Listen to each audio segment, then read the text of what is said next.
Good morning students, welcome back to chemistry classroom once again. Today I am going to discussing the founding fathers of modern chemistry. Having learned how modern chemistry evolved, let us briefly discuss the life and work of its founding fathers. There are some founding fathers of modern chemistry. Now we will read about their life story and their invention, prediction, everything else. So let's start the Robert Boyle. Robert William Boyle was born onto a noble family on 25th January 1627 in Ireland. At the age of 8, he was sent to an Eton college, where he studied for 6 years. When he was 14, he set out on a long journey. Set out means started. With a tutor. After spending about 4 years tutoring and studying in different parts of Europe, he returned to England. Thereafter, he devoted his life to the scientific research. He soon became an important member of this invisible college. In fact, this was not a college, but a society of those who pursued the new philosophy of science. It was the Invisible College which was made the Royal Society by the King in 1663. Boyle made a fellow of this society. He was in Oxford for a few years doing research, but when his health started failing, he came to London and lived with his elder sister. He refrained from public engagement. Refrained means he detached. He detached from his public engagement and spent his time doing research. Almost he spent his time doing research. Boyle carried out his research in the various subjects like physics, chemistry, oceanography, gemology, blood science, etc. He was first scientist to have prepared a substance simpler than water. So, underline this portion. He was first scientist who have prepared a substance that is simpler than water, and that was hydrogen. He rejected Aristotle's theory that water is an element. At first, Aristotle proposed water is an element, but water is not an element. Water is a compound. First, Boyle established hydrogen is lighter than water. Thus, modern chemistry can be said to have begun with him.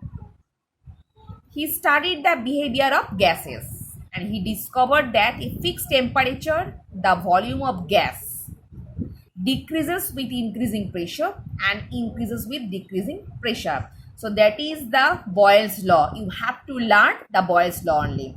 What is that? Boyle's proposed that at a fixed temperature, when the temperature fixed, if we increase the pressure, the volume of gas is decreased, and again if we decrease the pressure, then the volume of gas is increased. That law is proposed by Boyle, so it is also known by Boyle's law, and you have to learn the Boyle's law. Next, Antoine Lavoisier. Antoine Lavoisier was born to a wealthy noble family in Paris on 26 August 1743. Lavoisier studied at the University of Paris and graduated when he was 20. He had special interest in chemistry, botany, astronomy, and the mathematics. He joined a tax collecting company on contract with the royal government.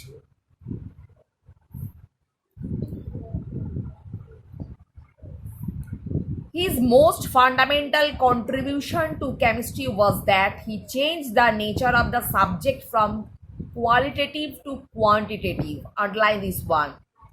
The most fundamental contribution of Antoine Lavoisier is he changed the nature of the subject from qualitative to quantitative. Suppose one observed that hydrogen reacts with oxygen to form water. This observation is only qualitative in nature, but he first those he described in this way.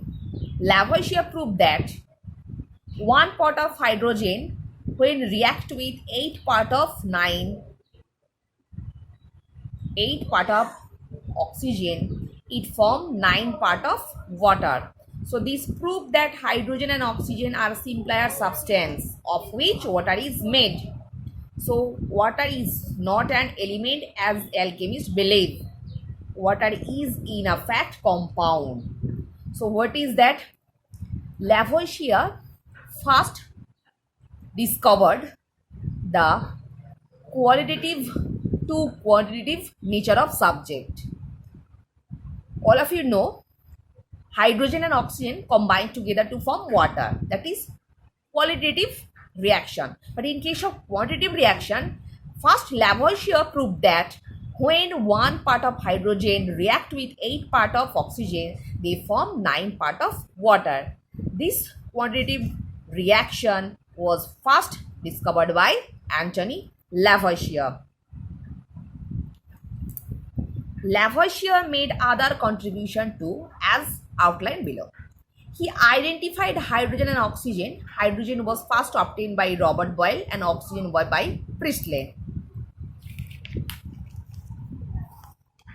He proved that a substance burns only in the presence of oxygen and also that while burning a substance combines with oxygen. What is that?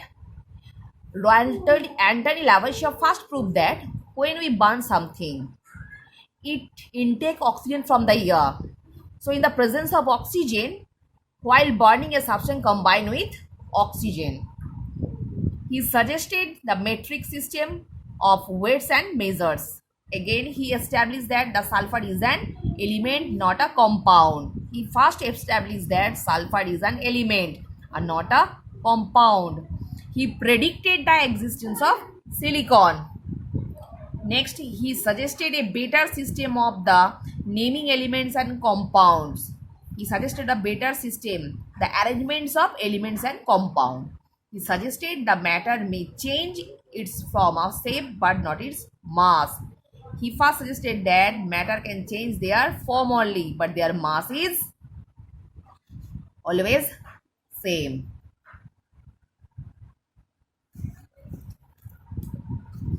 So basically, the life story is not necessary for you. You will learn from Boyle's law and their discoveries same way.